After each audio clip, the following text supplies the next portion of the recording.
So, hello friends, welcome to our YouTube channel Simple Concepts.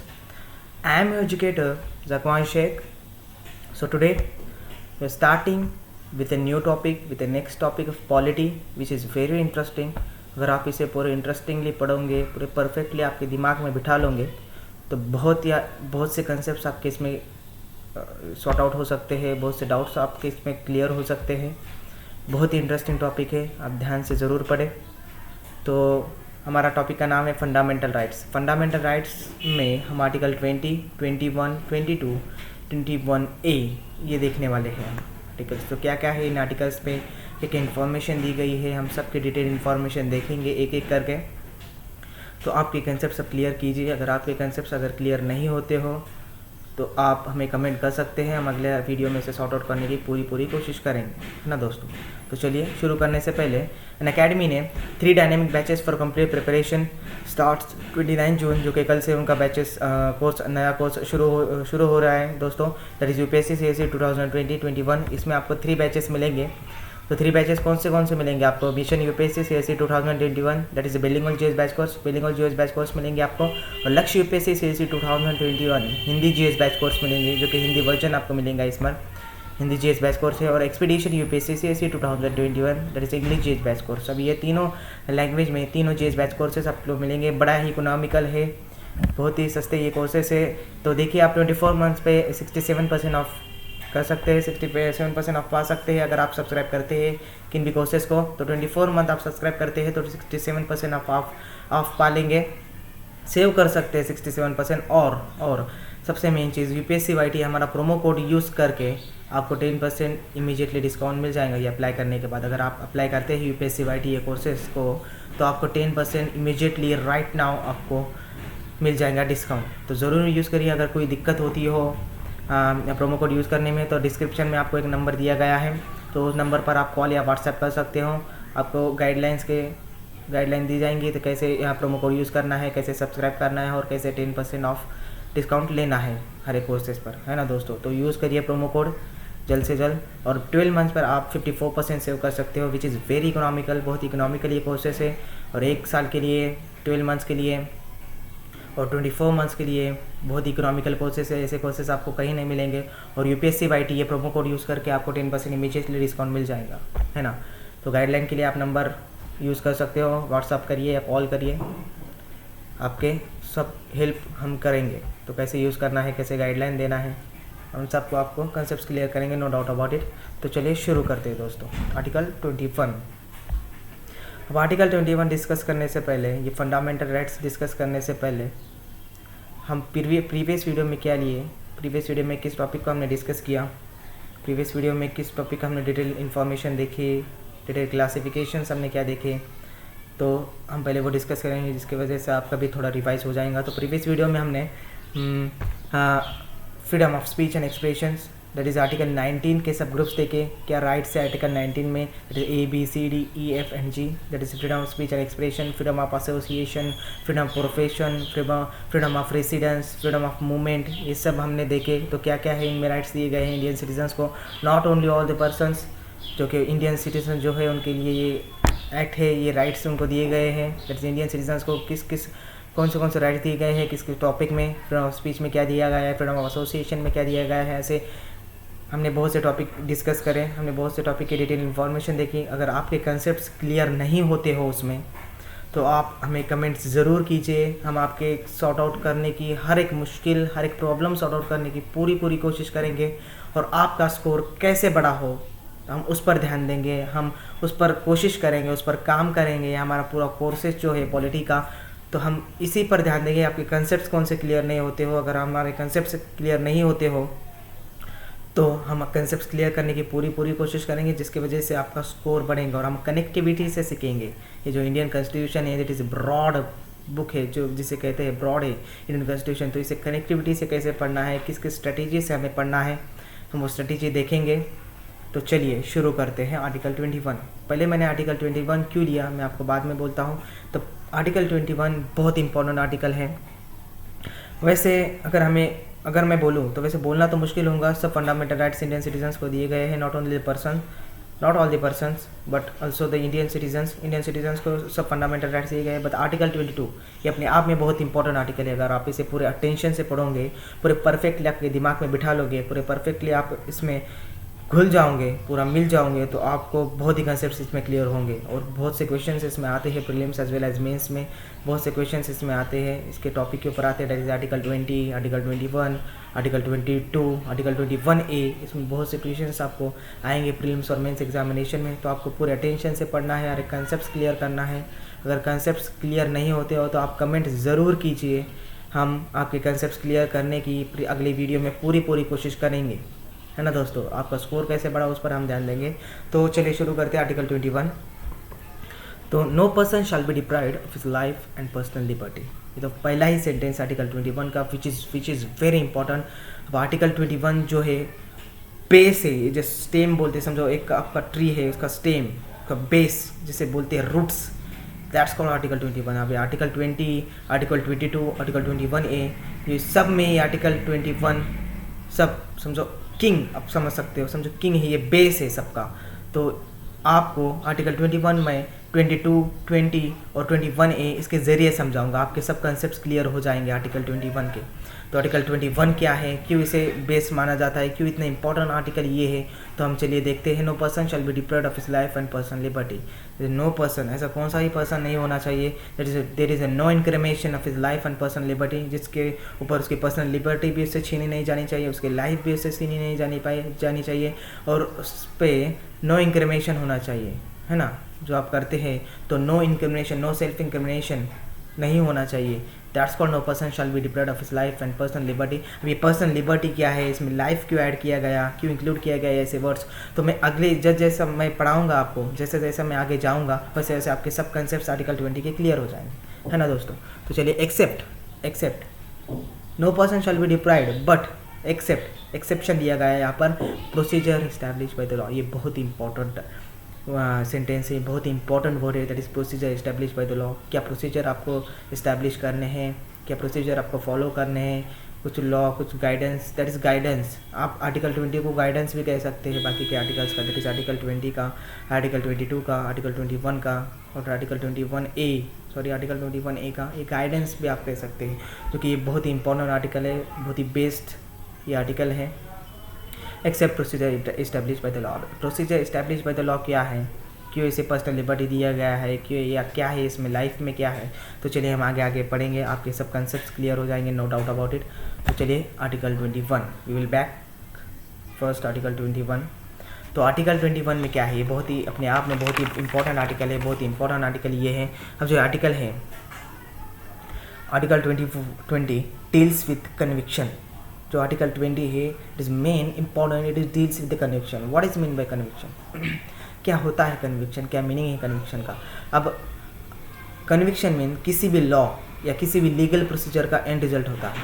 आप किसी भी law carried out करते हैं, आप किसी भी लीगल प्रोसीजर अगर कैरिड आउट करते हैं तो उसका एंड रिजल्ट जो होता है, क्या होता है उसका एंड रिजल्ट, क्या है उसका and result, I mean conclusion, जो भी एंड रिजल्ट उसका होता है, दैट्स कॉल्ड कन्विक्शन। तो उससे कन्विक्शन कहते हैं। अगर आपको किसी को कन्विक्ट करना है, किसी को पनिशमेंट देनी है, किसी को गुनहगार साबित करना है, तो यू हैव टू फॉलो क्या फॉलो करना पड़ेगा दोस्तों आपको, procedure establish by the law. यहाँ से आपके सब कंसेप्ट क्लियर होना शुरू हो जाएंगे, यहाँ से आपको सब मालूम गिरेगा क्यों बेस कहा जाता है, क्यों मैंने बेस कहा, क्यों इतना इंपॉर्टेंट कहा आर्टिकल 21 को, तो आपको यहाँ से समझ में आ जाएगा। अगर आपको किसी को भी कन्विक्ट साबित करना है, कन्विक्ट मीन्स एंड रिजल्ट हर एक प्रोसीजर का या लीगल प्रोसीजर का, किसी भी लॉ का जो एंड रिजल्ट होता है, दैट्स कॉल्ड कन्विक्शन। अगर आप किसी को भी कन्विक्ट साबित करना है, किसी को भी पनिशमेंट देनी है, किसी को भी गुनहगार साबित करना है, तो आपको procedure establish by the law follow करना पड़ेगा। उस लॉ का, उस लीगल प्रोसीजर का पूरे प्रोसीजर्स फॉलो करना पड़ेंगे अगर आपको किसी को कन्विक्ट साबित करना है, किसी को भी पनिशमेंट देनी है। तो I hope you understanding, you have to follow article 21 that is procedure established by the law। Article 21 में क्या लिखा है दोस्तों, यहाँ पर देखिए, यहाँ पर ध्यान दीजिए, except procedure establish by the law. अगर आपको किसी भी को भी गुनहगार साबित करना है, किसी के ऊपर भी अगर आप केस करते हो, तो ये लीगल प्रोसीजर जो है, you have to follow the procedure establish by the law by the article 21। तो लीगल प्रोसीजर आपको फॉलो करनी है, procedure establish by the law आपको फॉलो करनी है। अगर आप procedure establish by the law follow नहीं करते, ध्यान से सुनिए मैं क्या बोल रहा हूँ, अगर आप procedure establish by the law follow नहीं करते तो आप कर रहे हैं आर्बिट्रेरी कन्विक्शन। अब आर्बिट्रेरी कन्विक्शन क्या होता है, क्या है मीनिंग आर्बिट्रेरी कन्विक्शन, ये भी आपको आगे समझ जाएगा। What is arbitrary conviction, what is conviction. तो आप आर्बिट्रेरी कन्विक्शन कर रहे हैं। अब अगर ये प्रोसीजर फॉलो नहीं करते तो आप आर्बिट्रेरी कन्विक्शन कर रहे हैं। अब इसके कई सारे कंपोनेंट्स हैं, तो हम एक एक करके सब कंपोनेंट्स को डिस्कस करेंगे। सब कंपोनेंट्स क्या है, क्या इसके एग्जांपल्स के साथ उससे डिस्कस करेंगे, उसके डिटेल इन्फॉर्मेशन देखेंगे। तो चलिए, first, no x post facto law. अब नो एक्स पोस्ट फैक्टो लॉ का मतलब क्या है? अब इसका मतलब इट मीन्स आप किसी भी क्रिमिनल लॉ को अप्लाई नहीं कर सकते पास्ट में। अगर पास्ट में जो घटना हुई है, जो क्रिमिनल हुआ है, जो क्राइम हुआ है पास्ट में, तो आप क्रिमिनल लॉ जो इंडियन कॉन्स्टिट्यूशन में इंक्लूड है, जो क्रिमिनल लॉ को आप अप्लाई पास्ट में नहीं कर सकते। You can not apply in past, that's called no x post facto law, जिसे no x post facto law कहते हैं। इसमें रिट्रोस्पेक्टिव एप्लीकेशन जो होता है, जो क्रिमिनल लॉ में, it is not allowed the retrospective application. तो आप देखेंगे टैक्स लॉ देखेंगे, रेवेन्यू लॉ देखेंगे, सिविल लॉ देखेंगे। ये लॉ में अगर आप ध्यान से सुनेंगे, अगर आप ध्यान से देखेंगे उस लॉ को, तो उसमें रिट्रोस्पेक्टिव एप्लीकेशंस अलाउड है ना। Civil law, tax law, revenue law allowed retrospective application. तो रिट्रोस्पेक्टिव एप्लीकेशन से तीनों लॉ में अलाउ है, तीनों लॉ में इसे परमिशन दी गई है रिट्रोस्पेक्टिव एप्लीकेशन को। बट क्रिमिनल लॉ में रिट्रोस्पेक्टिव एप्लीकेशंस अलाउड नहीं है। क्यों अलाउड नहीं है दोस्तों retrospective application? Because you can not apply past, है ना। पास्ट में आप अप्लाई नहीं कर सकते क्रिमिनल लॉ। यही कहता है no x post facto law कि आप रिट्रोस्पेक्टिव एप्लीकेशंस क्यों अलाउ नहीं है, ये पास्ट में अप्लाई नहीं कर सकते इसलिए। तो आप criminal law, civil law, revenue law, tax law, इसमें रिट्रोस्पेक्टिव एप्लीकेशंस अलाउ है। You can apply in past, है ना। तो इसमें रिट्रोस्पेक्टिव एप्लीकेशंस अलाउ है ना। तो यही कहता है no x post facto law. I hope you understanding, आपके कंसेप्ट क्लियर होते हो। अगर आपके कंसेप्ट नहीं क्लियर होते हो तो आप कमेंट जरूर कीजिए, हम अगले वीडियो में सॉल्व करने की पूरी कोशिश करेंगे दोस्तों। आप फिक्र ना करें, आपका स्कोर कैसा बढ़ेगा हम उस पर ध्यान देंगे। Now what is second, no double jeopardy. अब नो डबल जियोपार्डी का मतलब क्या है? इसका मतलब बहुत इंपॉर्टेंट है, समझ कर लो, ध्यान से पूरे कॉन्सेंट्रेशन से पढ़ लो। For the same offence, no double jeopardy का मतलब for the same offence you can not punish twice, है ना। For the same offence you can not punish twice. अब इसका मतलब क्या होता है? For the same offence you can not punish twice क्या मतलब होता है? अभी इसमें दो फार्मूलाज हैं, अथॉराइज कन्विक्ट और अथॉराइज एक्विट। अब authorise convict means, authorise acquit means क्या होता है? तो मीन्स ये दो फार्मूला है, जो फार्मूला है which means once you convicted you can not be convicted again, and once you acquitted you can not be acquitted और you can not be convicted again, है ना। I hope you understanding. Once you convicted you can not be convicted again, that is authorise convict. और authorise acquit क्या है? Once you acquitted you can not be convicted again, है ना दोस्तों। You can not be convicted और you can not be acquitted again. तो ये दो फार्मूलाज हैं, that is no double jeopardy में। तो आप इसे ध्यान से समझ कर लो। तो क्या है? Once you convicted you can not be convicted again, and once you acquitted you can not be convicted again. आपका यहाँ पर थोड़ा कंसेप्ट थोड़ा क्लियर नहीं होता होगा, तो मैं आपको सिंपल लैंग्वेज में बता देता हूँ, सिंपल लैंग्वेज, जिसकी वजह से आपका कंसेप्ट क्लियर हो जाएगा। एक सिंपल लैंग्वेज में अगर बोला जाए तो तुम्हें किसी गुनाह की बार बार सज़ा नहीं होगी। तो आप अगर कोई गुनाह करते हो, आप अगर कोई क्राइम करते हो, अगर आपने कोई क्राइम कर दिया तो आपको उसकी सज़ा एक ही बार मिलेंगी बाय द आर्टिकल 20, है ना। उसकी सज़ा एक ही बार मिलेंगी, उसकी सज़ा आपको बार बार नहीं दी जा सकती, उसकी सज़ा आपको बार बार नहीं दी जाएंगी। वही पॉइंट को पकड़ के वही टॉर्चर आपको नहीं दिया जाएगा, 3rd डिग्री टॉर्चर आपको नहीं दिया जाएगा, आपको कोई डबल सज़ा नहीं दी जाएंगी, है ना। एक क्रिमिनल की आप अगर क्राइम करते हो तो आपको वो क्राइम की एक ही बार सज़ा मिलेंगी, one and only at a time, one time. आपको पनिशमेंट दी जाएंगी, आपको क्या होगा, आपका सज़ा क्या होंगी वो आपको बता दिया जाएगा, और एक ही बार आपको वो सज़ा दी जाएंगी, नो डाउट अबाउट इट। बार बार आपको सज़ा नहीं दी जाएंगी। वंस, मैंने कहा ना पहले ही, for the same offence you can not be punish twice, है ना। For the same offence for the same crime you can not be punish twice. बार बार उससे टॉर्चर नहीं किया जाएगा, वो क्राइम को दोहराया नहीं जाएगा, वो क्राइम के लिए एक ही सज़ा एक बार ही दी जाएंगी। That's called no double jeopardy. I hope you understanding. आज समझ गए होंगे what is double jeopardy, what is no double jeopardy.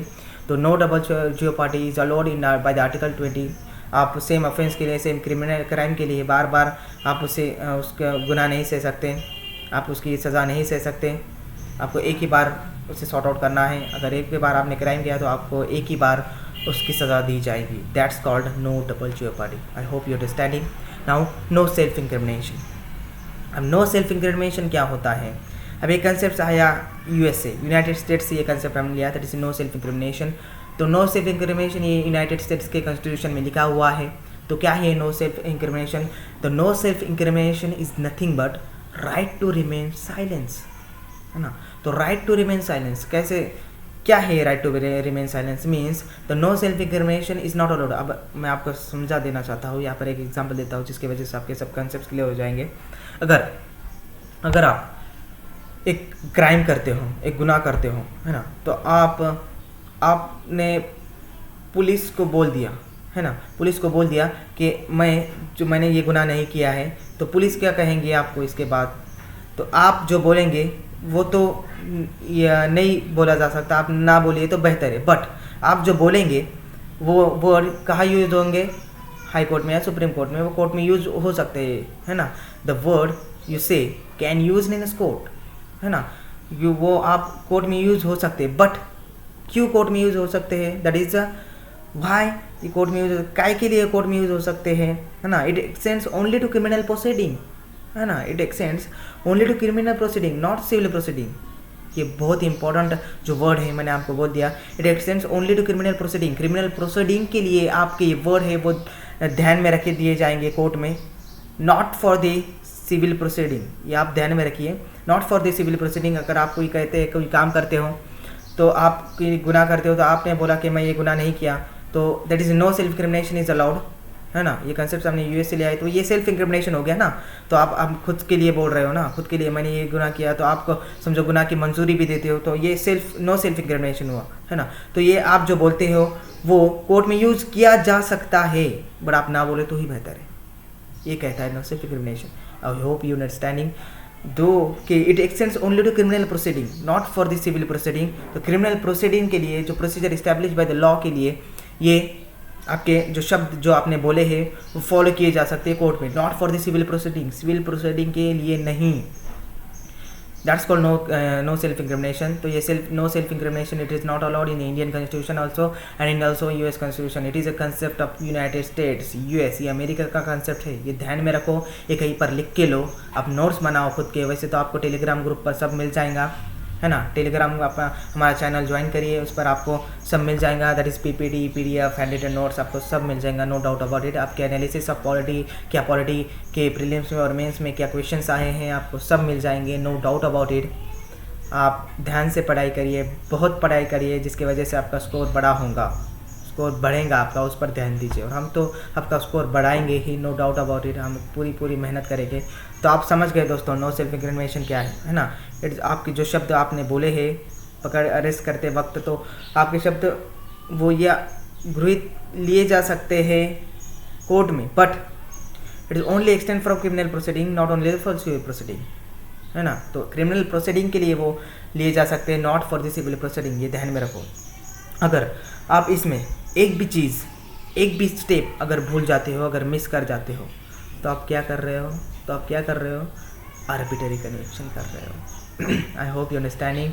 अगर आप एक भी चीज़ अगर भूल जाते हो यहाँ पर, that is no ex post facto law अगर भूल जाते हो, नो डबल जेओपार्डी आप मिस कर जाते हो, नो सेल्फ इंक्रिमिनेशन आप मिस कर जाते हो, तो आप क्या कर रहे हो दोस्तों? क्या कर रहे हो आप? आर्बिट्रेरी कन्विक्शन कर रहे हो। That's called arbitrary conviction. मैं आपको जो ये बोला सिनेरियो, तो ये है आर्बिट्रेरी कन्विक्शन। तो ये आर्बिट्रेरी कन्विक्शन आप करते हो, तो आपको समझ में आ गया मैंने आर्टिकल 21 क्यों लिया। You have to follow procedure establish by the law. अगर आप procedure establish by the law follow नहीं करते तो आप आर्बिट्रेरी कन्विक्शन करते हो। ये आपको मैंने आर्टिकल 20 के शुरू होने से ही बताया है क्या है आर्बिट्रेरी कन्विक्शन, ये आपका आगे होगा क्लियर। तो क्या है आर्बिट्रेरी कन्विक्शन? अगर आप ये procedure establish by the law follow नहीं करते, ये लॉज फॉलो नहीं करते, तो आपका वो होता है आर्बिट्रेरी कन्विक्शन। तो किस काम आया आर्टिकल 20 दोस्तों? किस काम आया आर्टिकल 20? आर्टिकल 20 प्रोटेक्ट्स आर्टिकल 21, है ना। Procedure establish by the law, ये प्रोसीजर जो आप किसी भी लीगल प्रोसीजर करते हैं, किसी भी कन्विक्ट करते हैं, कन्विक्शन करते हैं, तो आपको and result procedure establish by the law follow करके ही करना पड़ेगा एंड रिजल्ट। आप अगर मिस करते हैं तो यू आर आर्बिट्रेरी कन्विक्शन। तो आप आर्बिट्रेरी कन्विक्शन करते हैं, you are done arbitrary conviction, तो आप आर्बिट्रेरी कन्विक्शन करते हैं। आई होप यू अंडरस्टैंडिंग, आपको सब समझ रहा है क्या चल रहा है, क्या हो रहा है, आप परफेक्टली दिमाग में बिठा दो क्या है आर्बिट्रेरी कन्विक्शन और क्या है कन्विक्शन, है ना। कन्विक्शन मीन्स किसी भी लीगल प्रोसीजर का या लॉ का एंड रिजल्ट, और आर्बिट्रेरी कन्विक्शन अगर आप इस आर्टिकल 20 में किसी भी स्टेप को भूल जाते हो, किसी भी लॉ को मिस कर जाते हो, तो आप करते हैं arbitrary conviction, that's called arbitrary conviction. तो आर्टिकल 20 किस काम आया दोस्तों? आर्टिकल 20 प्रोटेक्ट्स आर्टिकल 21, ये ध्यान रखो, इस पर बहुत से क्वेश्चन आ सकते हैं। तो चलिए आगे, आर्टिकल 22 क्या कहता है? आर्टिकल 22 अब इसमें ये नहीं लिखा हुआ कि आपको अरेस्ट नहीं करना है, इसमें ये नहीं लिखा हुआ कि आपको अरेस्ट नहीं करना है, आपको अरेस्ट करना है, आप अरेस्ट करो, लेकिन आप अरेस्ट करो, लेकिन क्या करो? Procedure establish by the law. समझ में आया? आप अरेस्ट कर सकते हो, इसमें आर्टिकल 22 में ये नहीं लिखा है कि आप अरेस्ट ना करो, अरेस्ट एंड डिटेंशन ना करो, आप अरेस्ट करो, but you have to follow article 21, that is procedure establish by the law. हाँ दोस्तों, ऐसे कनेक्टिविटी से पढ़ते हैं। मैंने आपको पिछले वीडियो से मैं कहते आ रहा हूँ, हर वीडियो में आपको कहते आ रहा हूँ कि कनेक्टिविटी से पढ़िए। आप कनेक्टिविटी से जब पढ़ते हो तो आपका स्कोर बढ़ना ही बढ़ना है, 101% आपका स्कोर बढ़ना ही बढ़ना है। दैट्स कॉल्ड आर्बिट्रेरी कन्विक्शन और that's called procedure establish by the law, है ना दोस्तों। अगर आपको अरेस्ट करना है करो, आपको डिटेंशन करना है करो, but you have to follow arbitrary conviction, है ना। You have to follow arbitrary conviction, ये है अरेस्ट एंड डिटेंशन का। आप अरेस्ट करना है किसी भी इंसान को आप कर सकते हो, आप डिटेन करना है किसी भी इंसान को आप कर सकते हो, but you have to follow that is article 21 last line. ये आपको मैं बार बार क्यों बोल रहा हूँ कि आपके परफेक्ट दिमाग में बैठना चाहिए, that is procedure establish by the law, हमें ध्यान में रखना है procedure establish by the law क्या है। नाउ ग्राउंड ऑफ अरेस्ट, अब सेक्शन 50 के तहत आप किसी आदमी को गिरफ्तार करते हैं, है ना, तो आप सिर्फ उसे गिरफ्तार करके उसे अरेस्ट कर नहीं रह सकते, है ना, अरेस्ट कर नहीं रख सकते। हाँ भाई आपको अरेस्ट कर दिया, आपकी किस्सा ख़त्म, ऐसा तो नहीं चलता है ना भाई, आपने अरेस्ट कर दिया, आपकी किस्सा ख़त्म, ये तो नहीं चलता, it is not possible by article 22। अब ग्राउंड ऑफ अरेस्ट आपको बताना पड़ेगा। ग्राउंड ऑफ अरेस्ट मीन्स आपको किसी इंसान को अगर अरेस्ट करते हो तो आपको क्यों अरेस्ट कर दिया, उसने क्या गुनाह किया था, उसने क्या क्राइम किया था, उसकी FIR रिपोर्ट आपको दिखाना पड़ेगी। तो that's called ground of arrest. आपको ग्राउंड ऑफ अरेस्ट प्रूफ करना पड़ेगा। किसी भी इंसान को पकड़ने के बाद आप ऐसे ही किसी भी इंसान को पकड़ नहीं सकते, है ना, ऐसे ही किसी भी इंसान को आप पकड़ नहीं सकते। मैं आपको बोल देना चाहता हूँ कि ये जो बात चल रही है, ये जो मैं आर्टिकल्स ले रहा हूँ, ये आर्टिकल्स है कोर्ट के लिए, है ना, जो कोर्ट कैसे procedure establish by the law, कैसे केसेस हैंडल करता है, किस आर्टिकल्स को लेकर केसेस हैंडल करता है। तो this articles is not for the citizens but this articles is for the court which is handled by the court and given to the citizens, है ना, थ्रू आउट द लॉ। जो ये court देता है citizens को ये अधिकार, ये अधिकार सिटीजन्स के लिए नहीं, ये अधिकार कोर्ट के लिए है। कोर्ट के जरिए सिटीजन्स को ये अधिकार मिलते हैं, आप ये ध्यान रखो।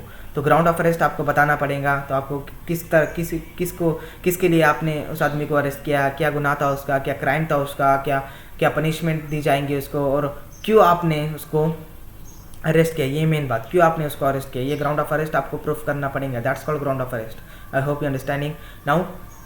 लीगल रिप्रेजेंटेशन, अब ग्राउंड ऑफ अरेस्ट किसके तहत करते हैं दोस्तों? सेक्शन 50 के तहत करते हैं ग्राउंड ऑफ अरेस्ट। ये ध्यान में रखो, ये कहीं कर लिख लो या रट लो इसे। ग्राउंड ऑफ अरेस्ट सेक्शन 50 के तहत रखते हैं। सेक्शन 50 के तहत आपको ग्राउंड ऑफ अरेस्ट प्रूफ करना पड़ता है, अरेस्ट करते हैं आप इंसान को, है ना दोस्तों। Now legal representation, what is mean by legal representation? अब अगर किसी भी इंसान को आपने गिरफ्तार कर लिया, है ना, किसी भी इंसान को आपने गिरफ्तार कर लिया, तो उसको प्रूफ करने के लिए लॉयर की ज़रूरत तो पड़ती है कोर्ट में, है ना।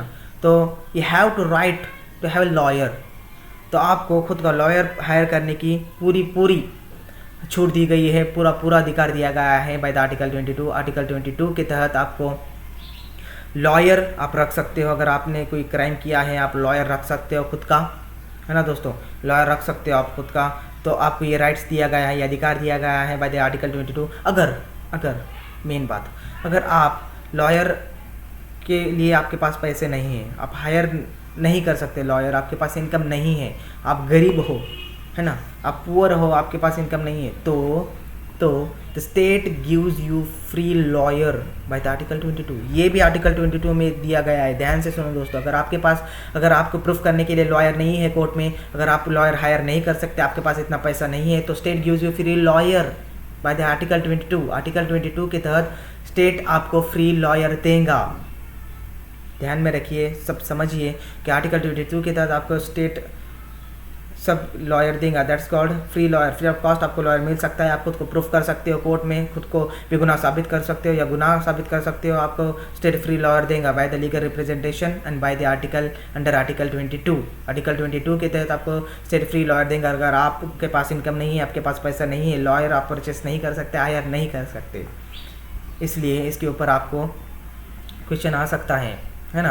तो आर्टिकल 22 किसके तहत आपको फ्री लॉयर मिल सकता है या आपको आ सकता है ये क्वेश्चन। तो आर्टिकल 22 के तहत आपको लीगल रिप्रेजेंटेशन के तहत आपको अगर पैसे नहीं है आपके पास लॉयर हायर करने के, तो आपको you have to right to have a lawyer from the state with free of cost under the article 22। ये ध्यान में रखिए, है ना दोस्तों। Now 24 hour magistrate. 24 hour magistrate का मतलब क्या है? अगर आप गिरफ्तार होते हो, अगर आपको किसी ने गिरफ्तार कर दिया, तो आपको किसी ने गिरफ्तार कर दिया तो 24 आवर्स मैजिस्ट्रेट, तो 24 hours with in 24 hours magistrate के सामने आपको पेश करना है ना। अगर आपने किसी को गिरफ्तार कर दिया, किसी शख्स को, किसी इंसान को, किसी क्राइम के बदले, तो आपको 24 विद इन 24 आवर मैजिस्ट्रेट के सामने पेश करना है उस इंसान को। अगर आप नहीं करते हैं तो आप वायलेट करते हैं आर्टिकल 22। हाँ दोस्तों, अगर 24 आवर्स के विद इन 24 आवर्स के पहले गिरफ्तार करने के बाद 24 आवर्स के पहले आपने अगर उस इंसान को मैजिस्ट्रेट के सामने पेश नहीं किया तो आप वायलेट करते हैं आर्टिकल 22। आपको मैजिस्ट्रेट के सामने पेश करना ही है, मैजिस्ट्रेट के सामने पेश करना ही पड़ता है। अगर आप सुनिए कंक्लूजन आर्टिकल 22 का क्या है। अगर आप इस स्टेप से किसी भी स्टेप मिस कर जाते हो, है ना, इन स्टेप में से किसी भी स्टेप आप मिस कर जाते हो, आपने ग्राउंड ऑफ अरेस्ट नहीं बताया, आपने लॉयर नहीं दिया, है ना, आपने ग्राउंड ऑफ अरेस्ट नहीं बताया, आपने लॉयर नहीं दिया, 24 आवर्स पहले आपने मजिस्ट्रेट के सामने इंसान को पेश नहीं किया, उस इंसान को पेश नहीं किया, तो आप क्या करते हो? आप करते हो conviction, arbitrary conviction, arbitrary arrest. समझ में आया? अगर आपने किसी भी स्टेप को मिस कर दिया, किसी भी स्टेप को आपने फॉलो नहीं किया, अगर आपने ग्राउंड ऑफ अरेस्ट नहीं बताया, आपने फ्री लॉयर नहीं दिया, आपने 24 आवर्स से पहले मजिस्ट्रेट के सामने पेश नहीं किया, तो आप क्या करते हो? आर्बिट्रेरी अरेस्ट करते हो। That's called article 22, that's called arbitrary arrest. क्या होता है आप समझ गए होंगे। आई होप यू अंडरस्टैंडिंग। ठंडे दिमाग से परफेक्टली दिमाग में बिठा लो, है ना दोस्तों। तो आप क्या करते हैं? आर्बिट्रेरी अरेस्ट करते हैं, है ना। You have to follow procedure establish by the law. Again article 21, अभी procedure establish by the law अगर आपने फॉलो नहीं किया तो आप क्या करते हैं? 22 में आर्बिट्रेरी अरेस्ट करते हैं, है ना दोस्तों। आर्बिट्रेरी अरेस्ट अपन करते हैं, आर्बिट्रेरी अरेस्ट तुम करते हो अगर 24 आवर्स से पहले अपन मजिस्ट्रेट के सामने अपने पेश नहीं किया, तो article 21 is a broad right, है ना। Article 21 is a broad right, it is a protected by. अब समझ में आ गया आर्टिकल 21 क्या है? Article 21 is a broad right and it is a covered by, आपको इसमें समझ में आ गया। Article 21 is a broad right and it is covered by article 20, article 22, है ना दोस्तों। अब आर्टिकल 21 आप बीच में रखिए, तो इसे कवर्ड कौन कर रहा है, इसे प्रोटेक्ट कौन कर रहा है कि प्रोसीजर फॉलो होने चाहिए। तो आर्टिकल 21 और आर्टिकल 20 और आर्टिकल 22, है ना दोस्तों। तो आप ध्यान रखिए with regards to personal liberty. हाँ दोस्तों, with regards to personal liberty, तो पर्सनल लिबर्टी के लिए आर्टिकल 21 कहा जाता है। देखिए कितना इंपॉर्टेंट आर्टिकल है article 21। Now except procedure by the law, ये भी बहुत इंपॉर्टेंट है। नाउ बहुत ही इंपॉर्टेंट है आर्टिकल्स। नाउ अब आया due process law. Due process law क्या है? ड्यू प्रोसेस लॉ मीन्स ये यूएस से कंसेप्ट लिया है। तो यूएस से कंसेप्ट लिया है, तो क्यों हमने कंसेप्ट ये यूएस से लिया है?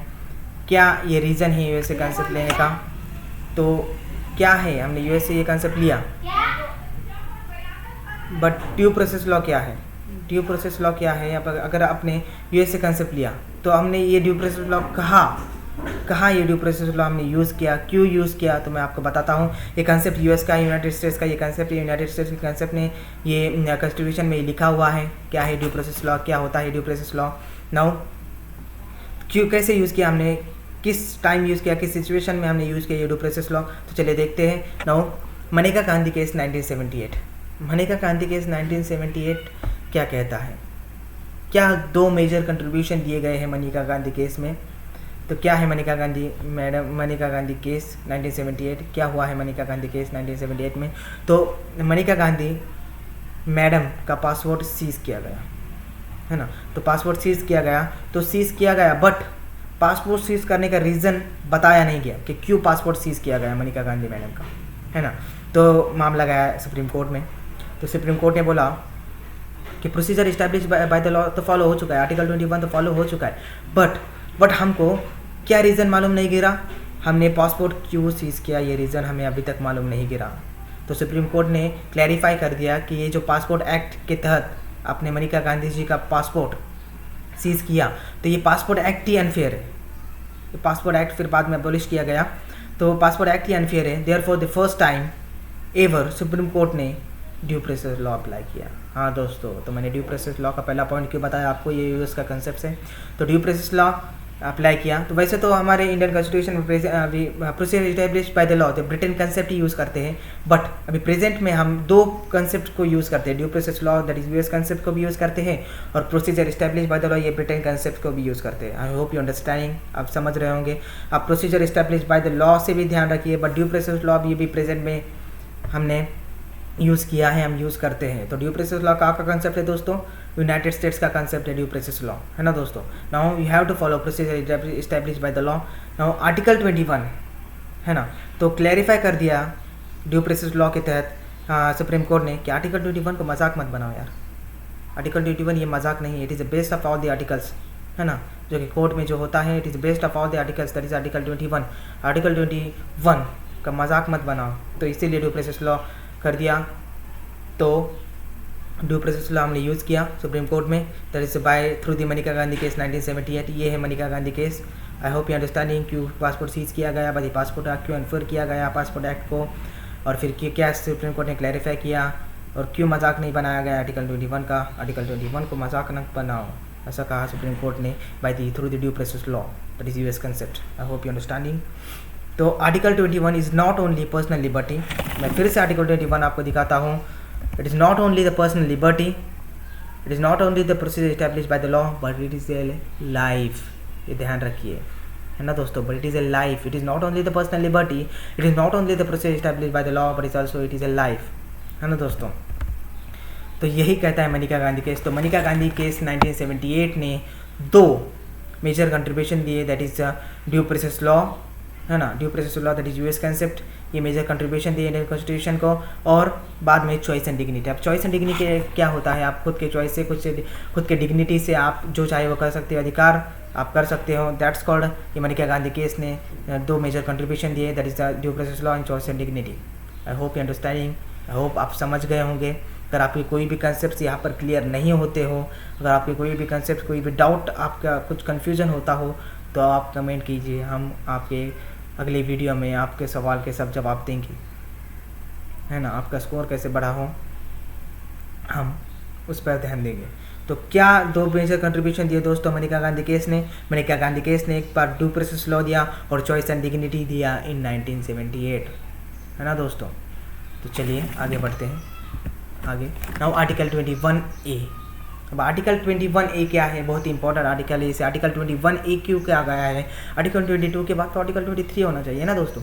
तो आर्टिकल 21A क्यों कहा गया है, चलिए हम देखते हैं क्यों कहा गया है। नाउ आर्टिकल 22 के तहत राइट टू एजुकेशन से आपको राइट टू एजुकेशन दिया गया है। क्या क्या आप पढ़ सकते हो, किसी भी तरह कहाँ भी आप जा सकते हो, कहाँ भी आप पढ़ सकते हो, कुछ भी आपको पढ़ने का अधिकार है, कुछ भी आपको प्रोफेशन करने का तो अधिकार है। ये पिछले वीडियो में तो आपको समझाया मैंने। तो राइट टू एजुकेशन आपको आर्टिकल 21A कहता है, that is you have given to the every citizens right to education. Every citizens को पढ़ने का पूरा अधिकार है ना, by the article 21A। Now the state shall provide free and compulsory education to all children of the age of 6 to 14 years in such a manner as the state may determine, है ना।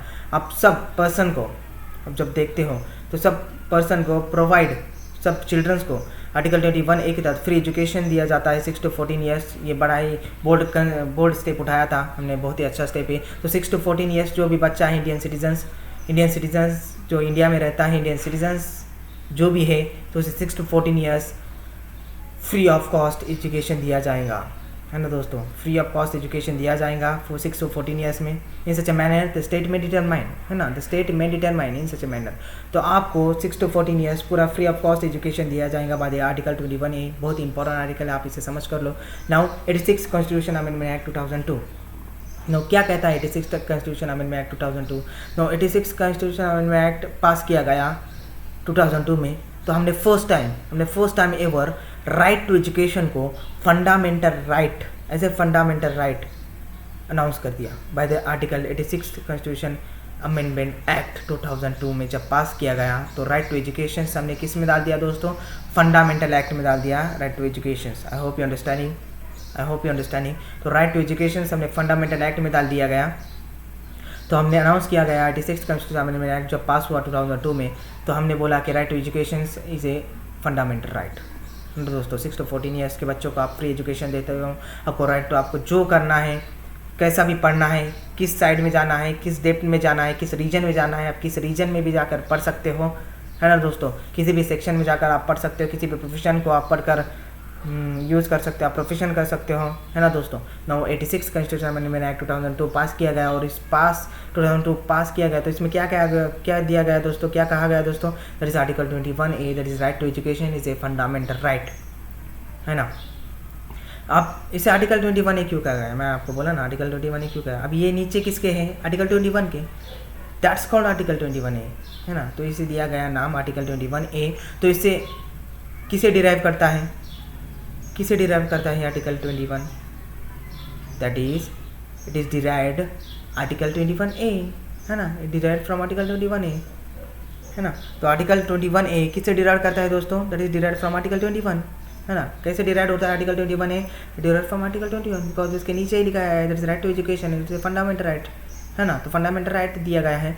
Now कैसे दिया गया है fundamental right? With prior to choice and dignity. आप अपने choice से पढ़ सकते हो, अपने चॉइस से पढ़ाई कर सकते हो, आप अपने चॉइस से राइट टू एजुकेशन ले सकते हो, है ना दोस्तों।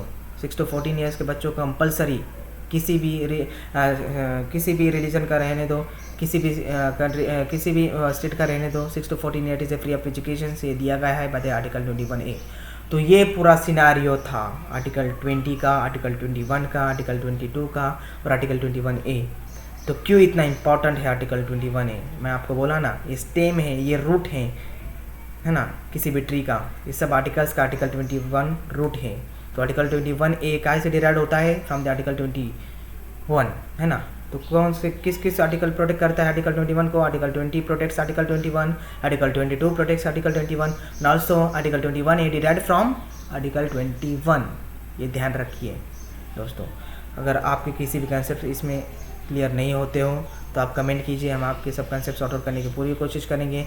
आप हमारा टेलीग्राम चैनल ज़रूर यूज़ करिए, ज़रूर ज्वाइन करिए टेलीग्राम चैनल को अगर आपने अभी तक ज्वाइन नहीं किया हो। और आपको सब डिस्क्रिप्शन में लिंक दी गई है। अगर डिस्क्रिप्शन की लिंक कहीं वर्क नहीं होती हो तो सिंपल कंसेप्ट UPSC हमारे टेलीग्राम चैनल का नाम है, तो आप इसे जाकर टेलीग्राम चैनल पर सर्च कर टेलीग्राम पर सर्च कर ज्वाइन हो सकते हो, है ना। अगर आपके किसी भी कंसेप्ट यहाँ पर क्लियर नहीं होते हो तो आप कमेंट ज़रूर कीजिए। Stay home, stay safe. हम फिर मिलेंगे अगले वीडियो में। Thank you friends, thank you very much.